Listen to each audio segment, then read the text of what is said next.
Krishnashtami short సిరీస్లో ఈరోజు part 5. ఎప్పుడైనా ఒక పని మొదలుపెట్టడానికి సరైన టైం కోసం ఎదురు చూస్తూ ఆగిపోయారా? అయితే మీరు ఇది తప్పకుండా వినాలి. ఒకరోజు వెన్నని నేలపాలు చేసి అల్లరి చేస్తున్న బాలకృష్ణుణ్ణి యశోదామాత ఒక రోకలికి కట్టేస్తుంది.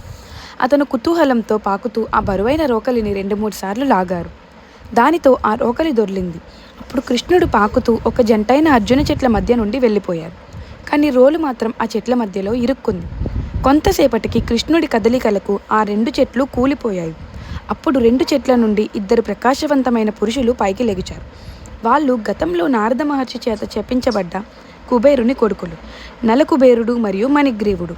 శాప విమోచన జరగడంతో వాళ్ళు వినయంతో శ్రీకృష్ణుణ్ణి స్తుతించారు.